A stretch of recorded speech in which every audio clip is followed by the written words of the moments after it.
Oh, just so you know, I use a lot of like class language, but that is simply for like what the title of what our thing is. I don't pretend in any way that these are like kink classes or anything like that. So I just wanted you guys to be aware of my language usage. All right. So 3, 2, 1.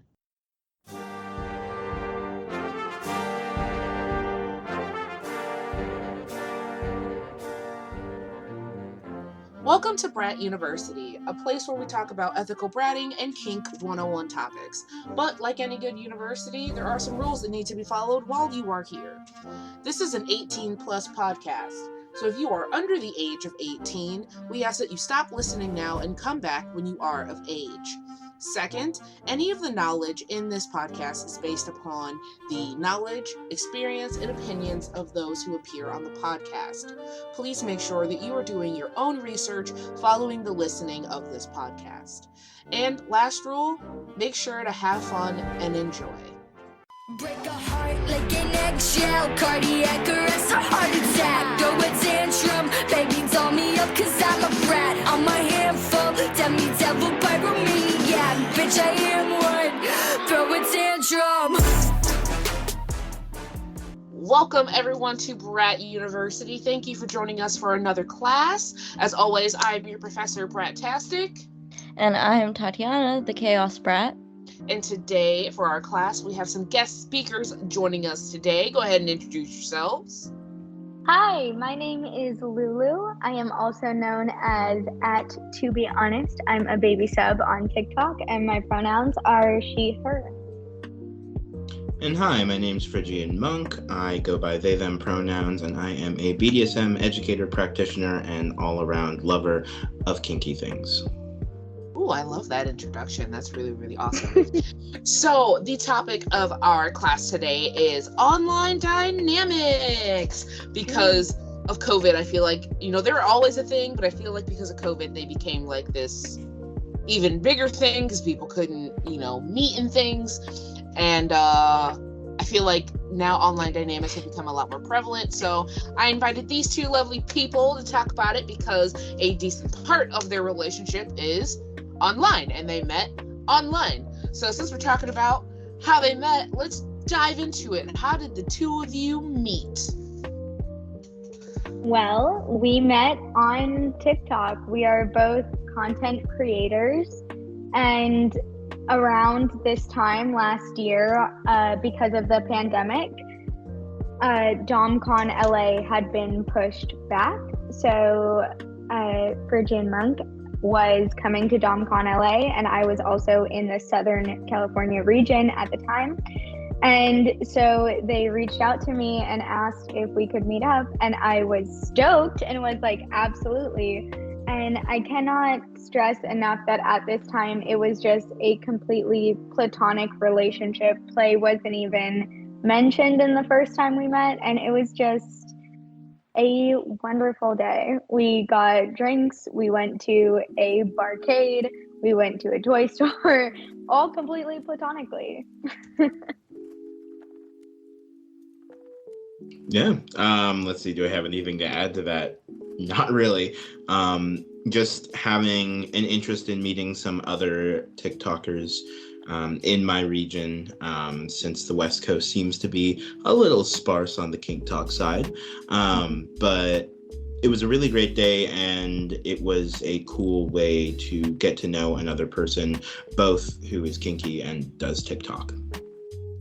Yeah, and how did that lead to us getting into, so we had a play partnership that led into a dynamic that led into now we're in a vanilla relationship as well as a dynamic.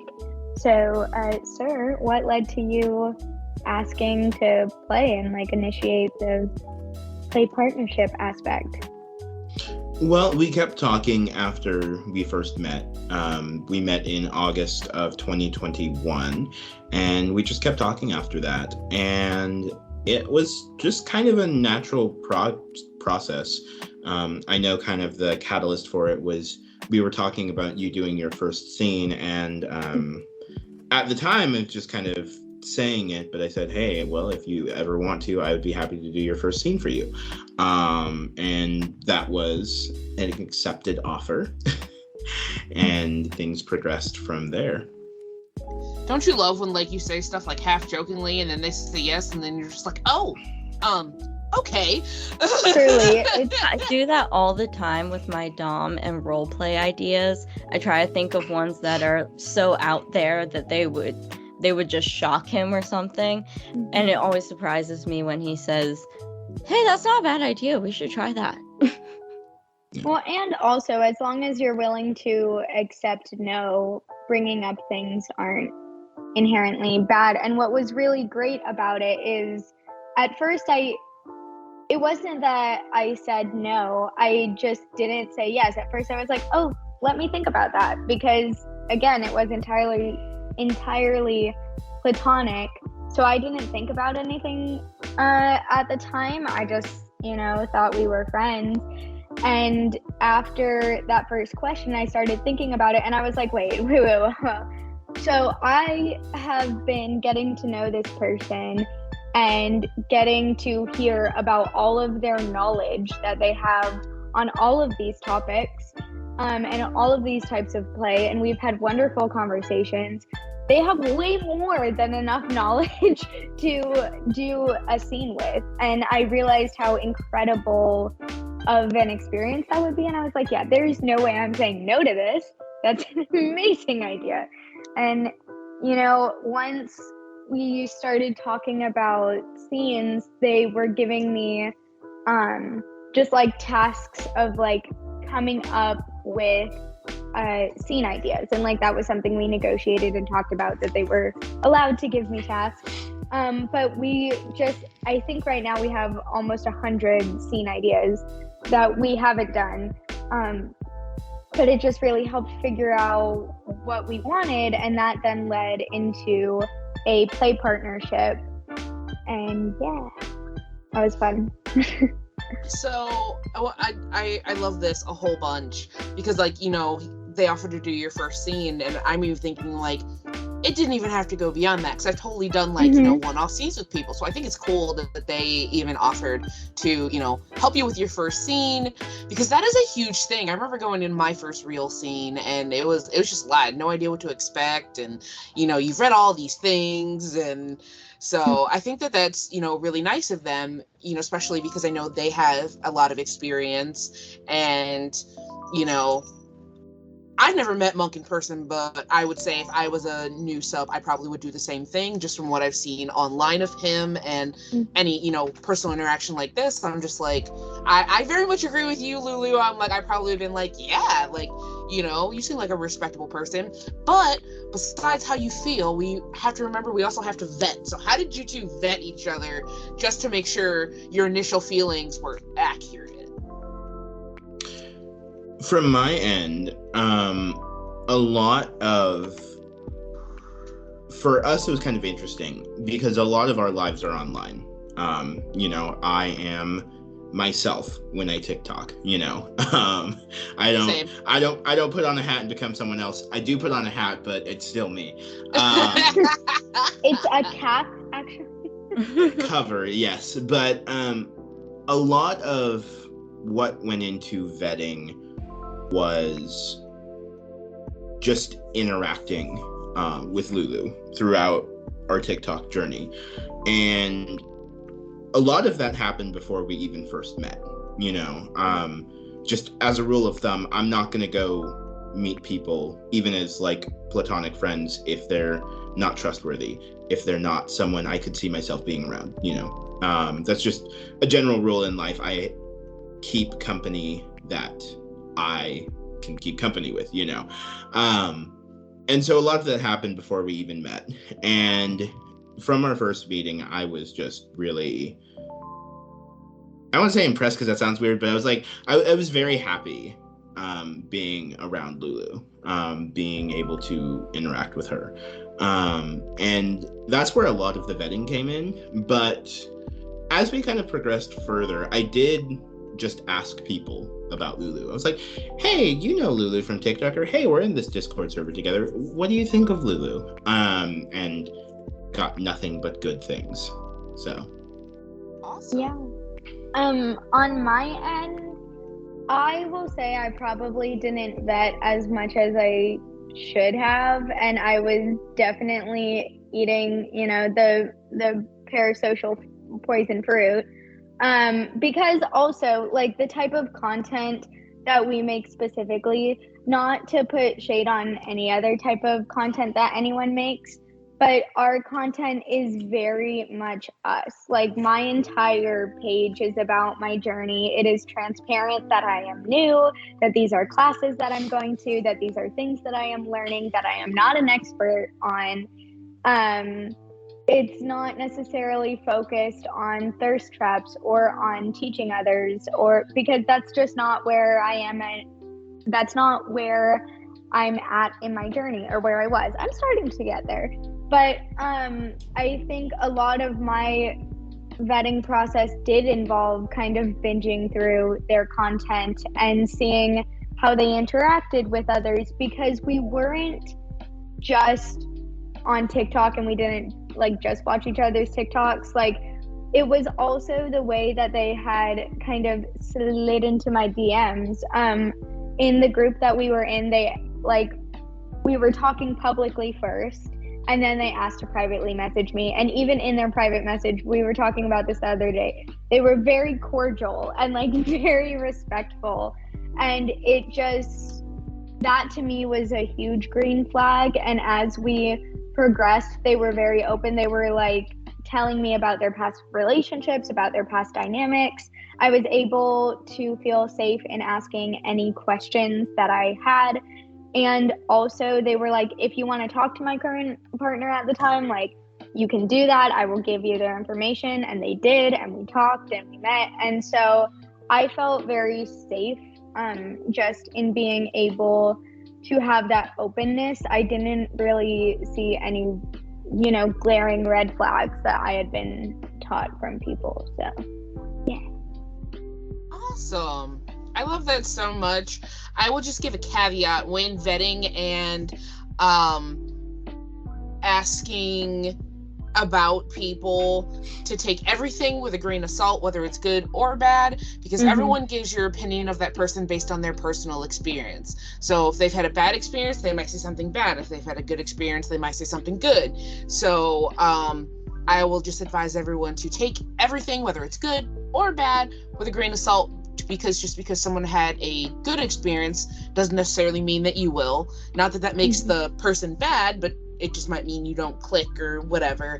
And if someone says something bad, you could have a really awesome relationship with them. So that's what I always do. I do ask around, but I always take everyone's opinion with a grain of salt, because it's from their perspective and their, limited experience that they might have with this person. So I do ask, but I also am like, okay, this is just information I'm going to hold on to and then move forward. Now, obviously, if I ask around and no one has anything good to say, I'm not going to do anything. But, Yeah. If you ask 10 people and like 2 of them had something bad to say, I would say, move forward, but, keep those negative experiences that people had like in the back of your mind, just in case something does come up.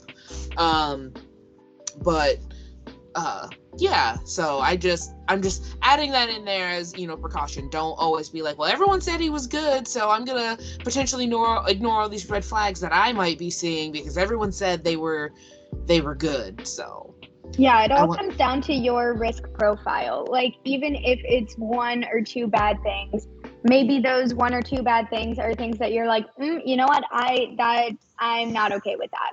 And it is entirely okay to not play with people. It is entirely okay to not be compatible with people. And that's just something that you should be aware of in any situation, but especially online, because there's many people online. I don't know if y'all knew this. There's like all the people online. So you don't have to be stuck with just like one person. If it doesn't work out, there are other fish in the sea. So no, 100%. I agree with that, and I like it a lot. I love how you're just like, there's all the people online, and I'm like, yeah, no, for real. That's why I took a break recently from the online, but that is a total side conversation. But okay, so now that you have met and you have vetted, the next big question is, how do you keep, because I know you guys go from online to in person. So first question is, how do you keep the dynamic alive when you're not face to face? How do you keep that energy flowing? Because I myself am a very physical person. I find it difficult for long distance if I wasn't able to see the person at all, but I know there are some people that do. So for those that might just be online, how do you keep the spicy alive just online? The biggest thing is communication. Dynamics are a relationship just like any other relationship, and one of the big foundations is communication, and that's the big thing that I think we both focus on, is being able to communicate with each other. And that's about things like how we're feeling, what our needs are, if we need to renegotiate something. Any one of those things are things that we communicate with each other. Now, as far as the physical side, we do have ways of doing online play. I don't know exactly how deep of detail I can go into, but there are certain things that lend themselves to online play, and we, with what we have, try our best to engage with that. Just so you know, all of these podcasts are for 18 plus, so you are allowed to go in as much or as little detail as you would like. There's a disclaimer, which I've recently added. I feel so bad I didn't add it to like earlier episodes, but there has since been added a disclaimer that like, if you aren't 18, you should not be listening to this, and that if you aren't 18 and you keep doing it, whatever like happens to you because you didn't listen to that warning is then on you. Because I'm like, I'm not assuming risk because you didn't listen to my warning.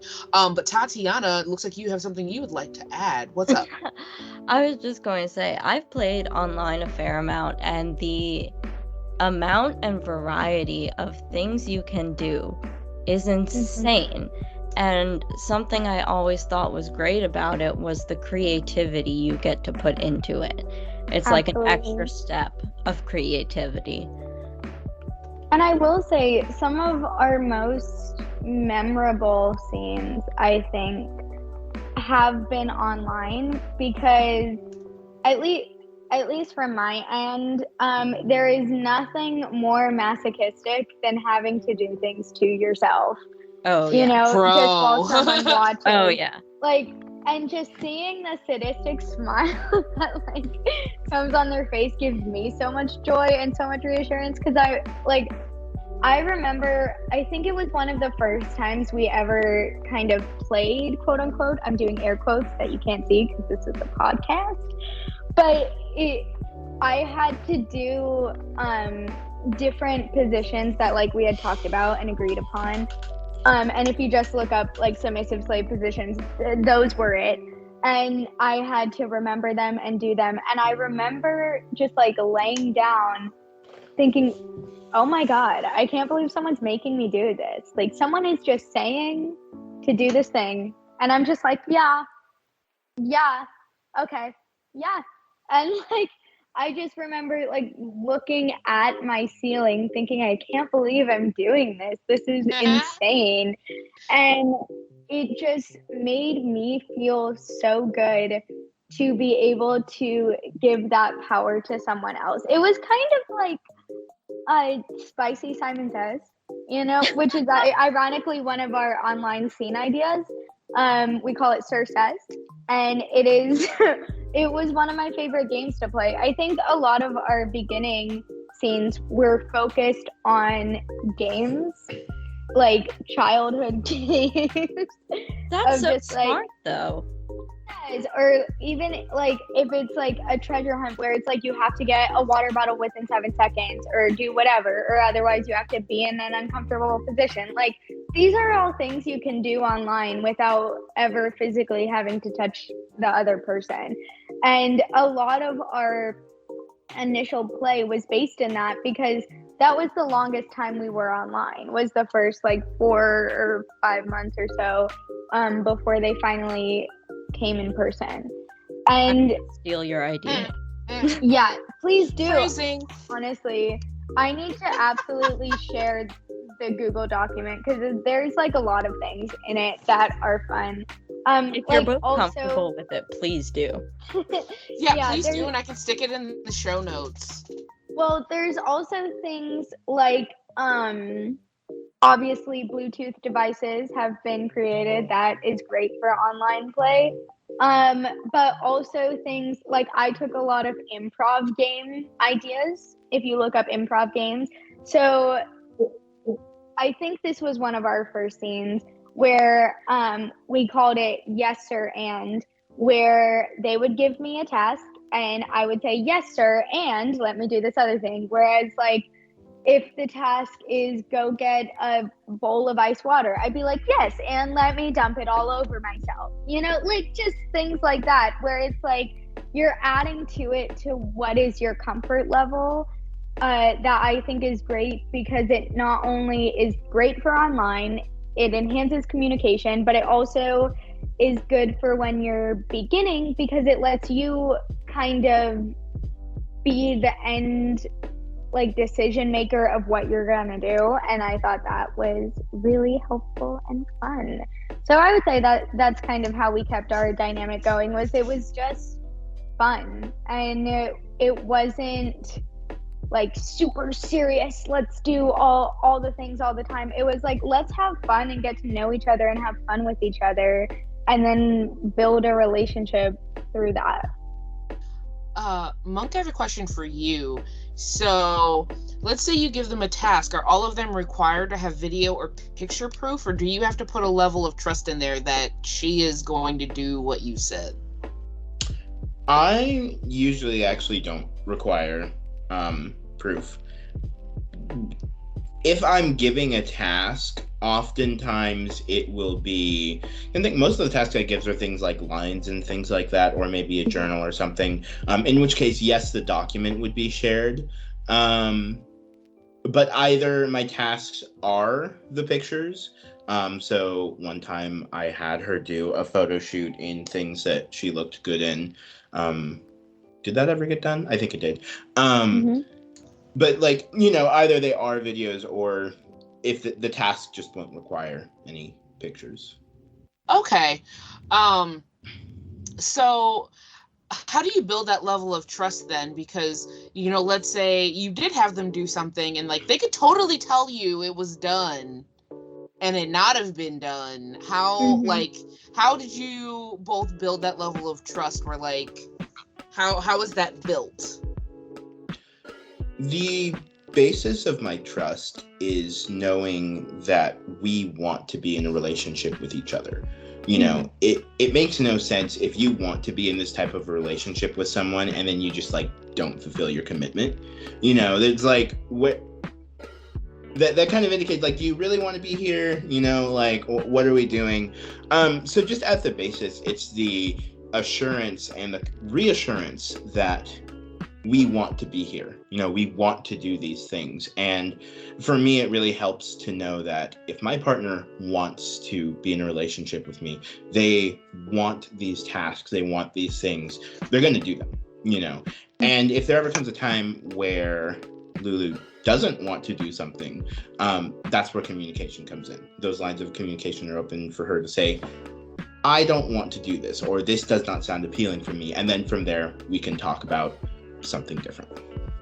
And also within our dynamic, there was always an expectation of trust. Like, we negotiated bratting as you should do. And part of that was that the not doing tasks or lying, that's not part of my bratting. That is just not what I do. That's not really part of it at all. Lying is not allowed. Hiding things is not allowed.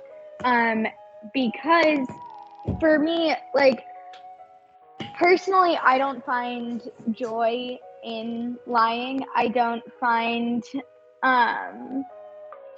joy in hiding things.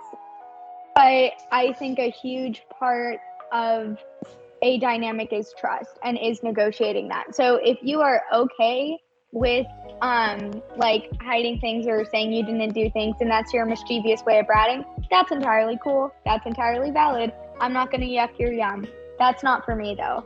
And I know with Monk there's a very specific type of bratting that they like, and that is the kind that I do. I think you guys had an episode where you talked about the different types of brats, and this is when I talked with Tatiana about being the chess brat, where it's like, I will strategically do things, but also I strategically lose all the time. That is the fun part for me, you know? Like, that's why I always say, oh, I get what I want, because it is strategic. Mm-hmm. I know what I'm doing most of the time. Like, I remember one time they said, oh, do what you do best, make me a deal. You want this to stop, make me a deal. And I was like, okay. And so I gave them a deal that I think was for like 100 Oreos or something. I don't even remember. And then I bragged about it on TikTok because I was like, I got what I want. I got to stop and I got what I wanted. That's exactly what I wanted. So then the next day, they were like, no, you're going to edge for like an hour. And then we're going to have this conversation again. And I'm fuck. Oh, no. Real quickly, for anyone that doesn't know, Lulu saying Oreos is code for orgasms. Yeah. Like I said, on here it doesn't matter, but I know that you talk on TikTok a lot, so it's probably just like... I'm just used to it. I'm used to saying it. Which is fine. I just wanted to explain for our listeners what you were talking about. So if Lulu ever says something with Oreos are orgasms. So, and you know, I'm not going to force them to like say the word orgasm. But you know, because on TikTok you can't say that word. So I totally understand why they said Oreos. But just for listeners to understand Lulu's terminology, that is what an Oreo is. Yeah. And it's awesome because like, you know, my dom made me eat, 30 Oreos in a row. And, someone not in the know might be like... They're like, why is that bad? I got so many comments on my video about that. They were like, wait, why is that hard for you to eat 100 Oreos in a day? And I was like, oh, because that's not... Anyways, moving on. Next topic. So my next question is... Do you think your dynamic would be different if you weren't able to meet in person at all? Yes. One thing that we got into this dynamic for was knowing that eventually we were going to transition into a fully in-person thing. I think we're both people that would not do a very long-term, exclusively online dynamic. So if for some reason we could not move in together, or if for some reason we could not go to in person at some time, I don't know exactly how that would look like, but we both got into this with the eventuality of us becoming in person. Okay. Yeah. It would definitely be different, and for me, I think we're very lucky because we've been able to meet up basically every month since we first met, with the exception of right now.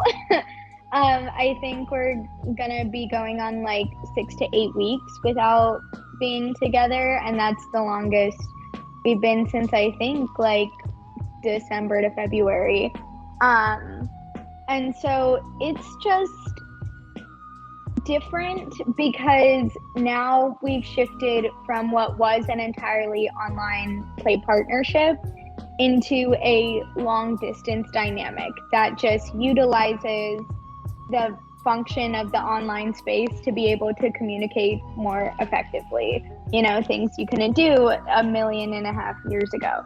So it's something that's definitely different. So would you say right now the online component is more to supplement your like in-person component, whereas before it was just like an online thing? Would you say online now is used more to supplement than anything else? I wouldn't call it a supplement. It's definitely a significant part of our lives. And I would just call our online dynamic another facet of our dynamic. You know, we have what we do.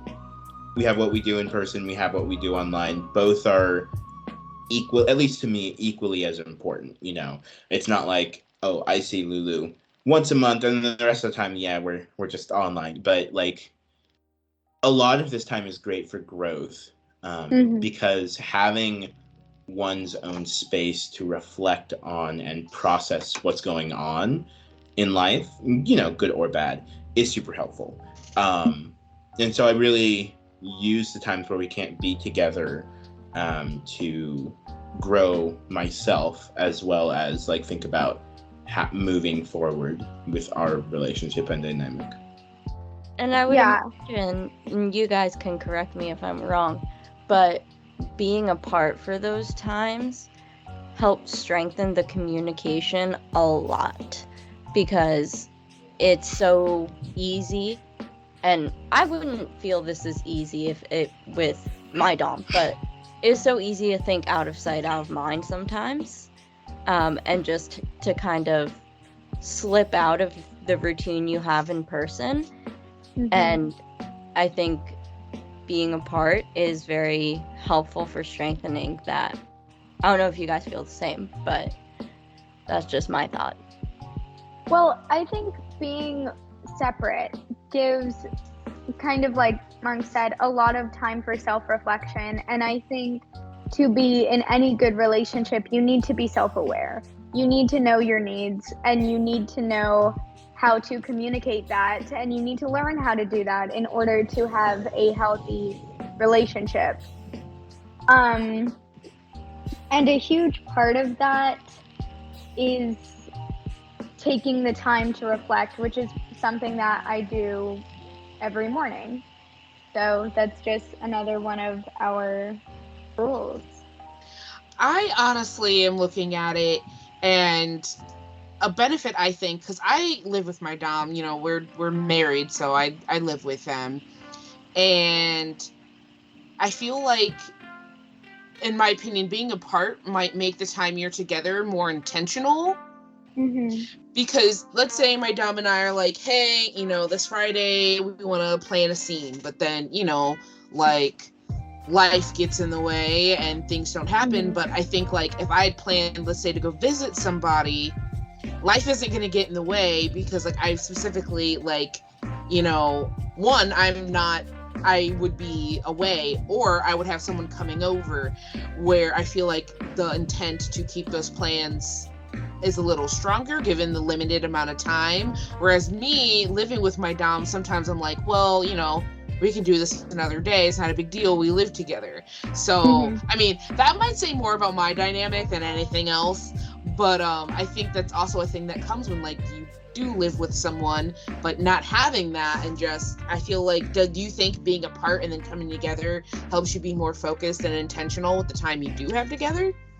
It definitely builds. The last time they came down, I learned a little bit before that my bratting is solar powered and it is seasonal.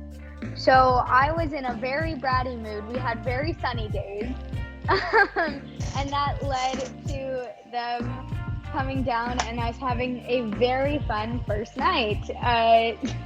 I recently got a charcuterie board, which is code for paddle, that says attitude adjuster on it. And boy, was my attitude adjusted very quickly.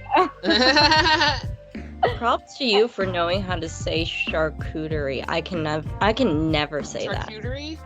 I keep wanting to call it a charcuterie board, because that's what they call it on the Pink Kink podcast, and I'm just like, no, it's a charcuterie board. But yeah, I don't know if I have it. Yeah, it was my first toy that I ever got bound to me. So that's I love it. And I it's really wish literally everyone on the podcast could see it's this. as big as me. It is like my entire body. That's how big it is. It is You are called so a tiny big and ass it is paddle so big.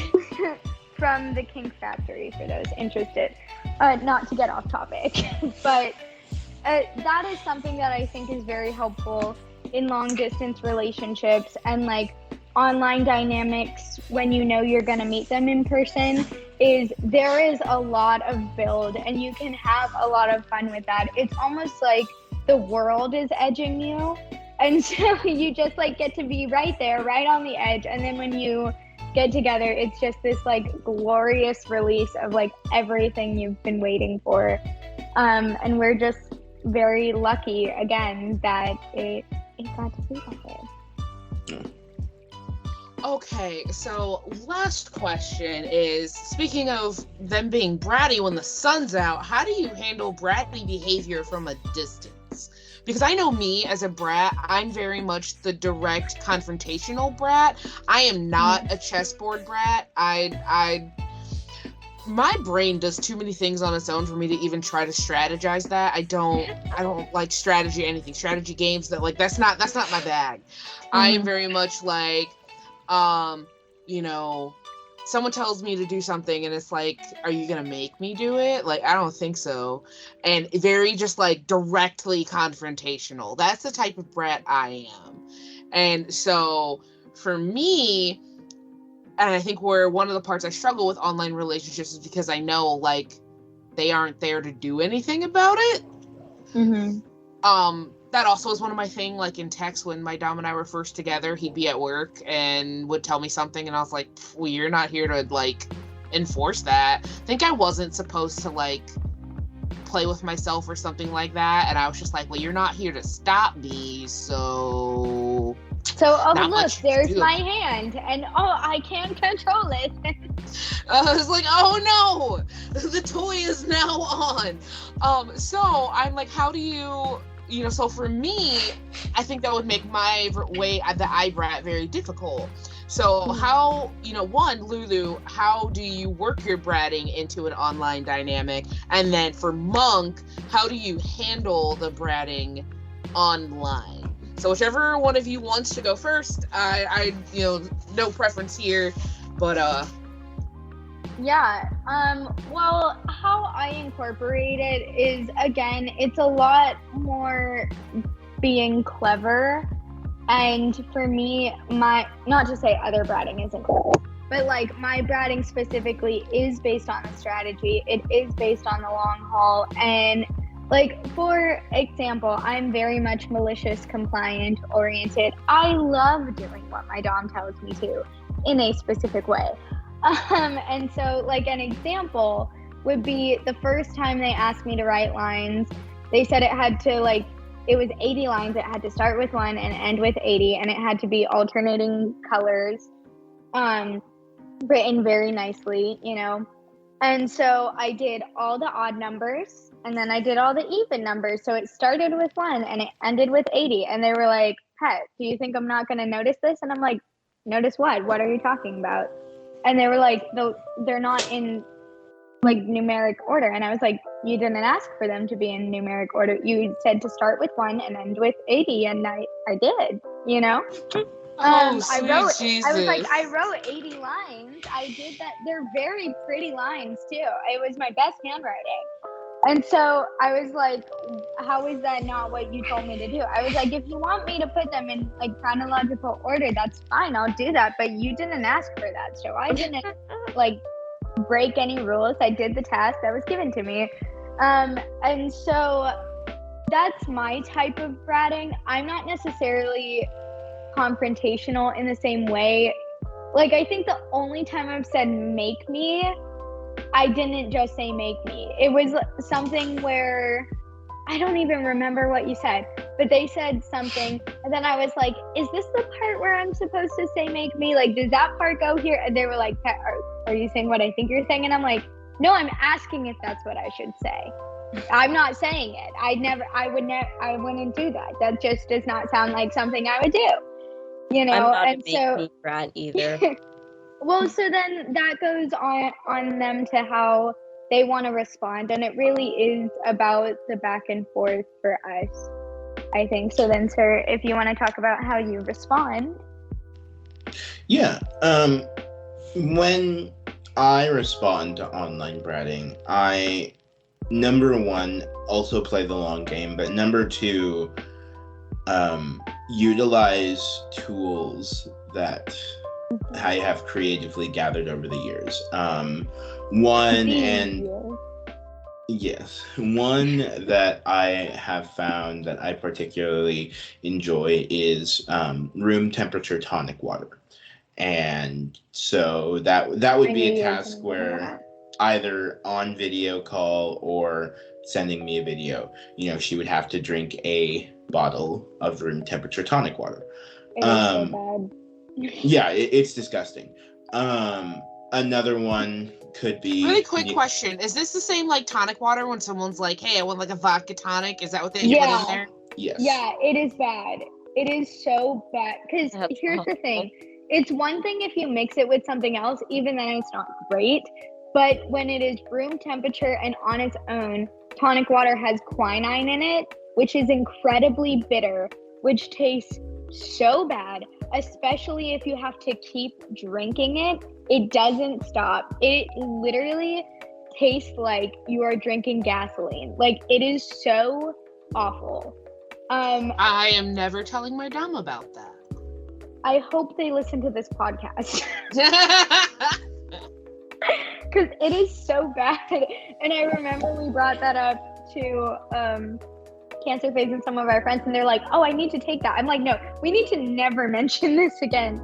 But that actually the tonic water punishment came from a bratty moment that I had, because we were out getting drinks, and I don't like sparkling water. And so I was ranting. I was a little tipsy, and I was ranting about my hatred for sparkling water. And they were like, to back up. I said sparkling water is for, and I stopped myself, and they were like, is for what? Because they like sparkling water. And I was like, no, nothing, no. I was like, I can't finish that sentence. And they were like, finish it. And I was like, no, I was like, okay, but this doesn't apply to you. This just applies to everyone else that likes sparkling water. And they were like, what is it? And I was like, well, I just think sparkling water is for pussies. Like, if you're gonna drink a caffeinated beverage, just drink a soda. Like, drink something that has flavor. Sparkling water doesn't have enough flavor for me. And so I'm like, just don't be a pussy about it. Just drink a soda. Like, I don't understand. And they were like, okay, the next time you get groceries, you're gonna get sparkling water. And I was like, fuck, no, please don't make me do that. And they were like, yeah, you will do that. And I was like, okay, I will do that. And then I was gonna get sparkling water, and I was like, well, what flavor, what kind? And they're like, no. They're like, actually, no, get tonic water. And I was like, they don't have that. I do not see that. And they were like, you're gonna go up to an employee, and you're gonna ask where the tonic water is, because I guarantee you they have tonic water. And I was like, no, I don't think they do. And then I found it, and I was like, damn. And so that started the the whole tonic water thing. That night, I think, because I was just going to go get, like, shampoo and conditioner. So I was like, does that count as grocery shopping? Like, I'm not buying food. They're like, yes, it does. Like, you're getting it. Dang it. And so then I drank it for them that night, and it is not good. It's a very great long distance punishment because it is very effective. Especially if, like, again, to go back to the trust thing, they trust that I didn't just open these bottles and do anything else. But also, if your dom makes you open it in front of you, like, you're gonna know. So that's another helpful tip. For any doms listening to this, I feel sorry for your subs if you so took this sorry. idea. I'm so sorry. And subs, if you're listening, do not tell your dom about this. Save yourself. I have never gone a day without drinking all my water, because if I don't, I have to drink tonic water, and it sucks. It is worth noting that a small percentage of the population does not actually taste quinine. So if you are a part of that population, tonic water will just taste like sparkling water to you. Great bratting tool. But anyway, all that to say, I hope you like sparkling water in that case, but there are a very rare few who are not affected by the taste of quinine. So part of me wants to get it just to see if it would work on me, but like get it when my Dom is not around, and so he doesn't go like, well, why are you drinking tonic water? And I just want to see, because you mentioned that it might not affect me, and now I'm just curious if it does or not, and so part of me wants to go get some. Statistically speaking, I believe there's about a 92% chance that you will be affected by it. I know, but like, if I just buy, But what and then if I'm not? But what if I'm not?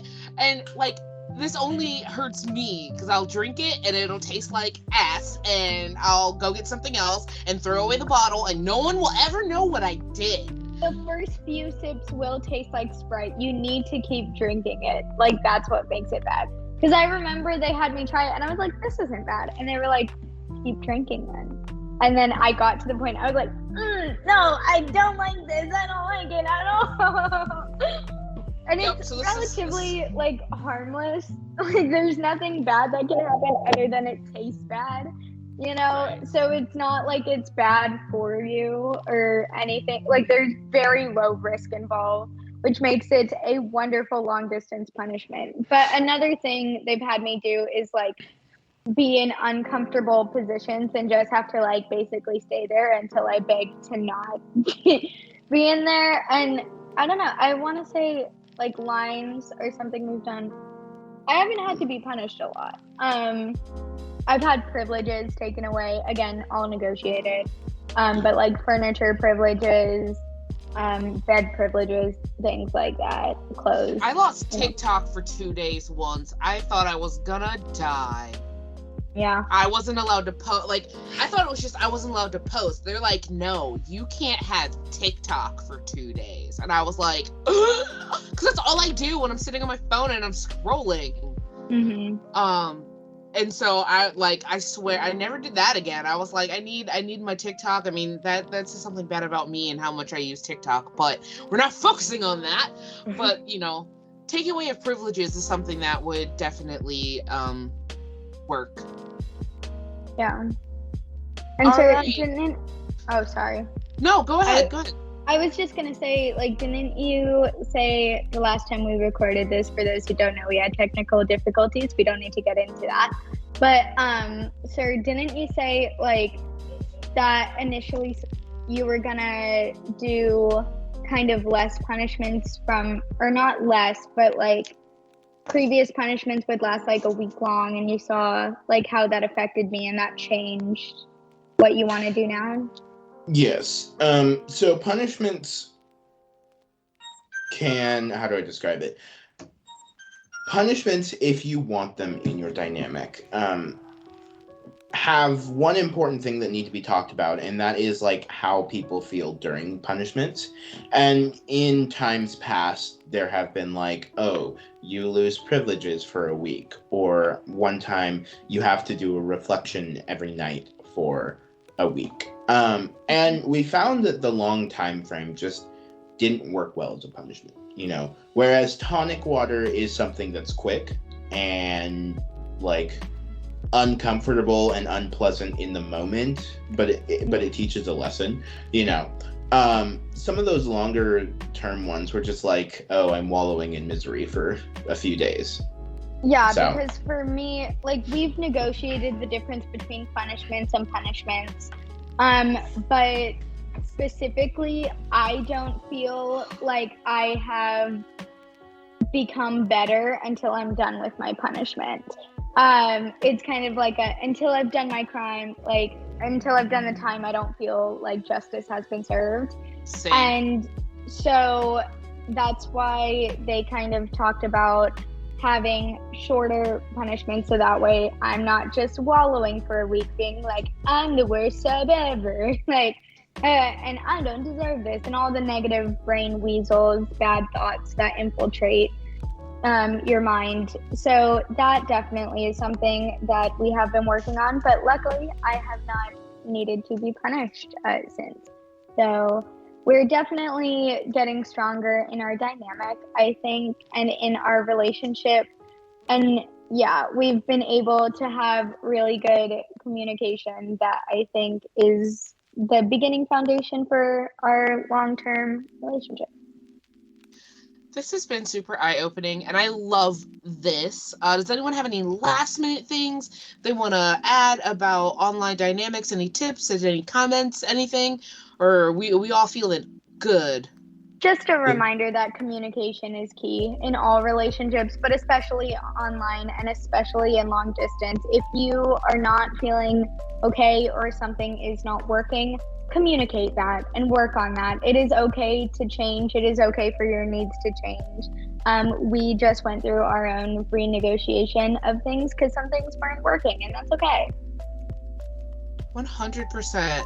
I live with, like I said, I live with my dom, and we have a renegotiation at the end of the month. So even though we live together, same thing still happens. So, but anywho, this has been a fantastic class. Let's give a round of applause and a thank you for our guest speakers, Monk and Lulu. Thank you so much for coming and doing this again. And I'm so sorry we had to do this twice. Thank you for having us twice. Yay! And check out next week for our next episode. But for now, class dismissed. Bye.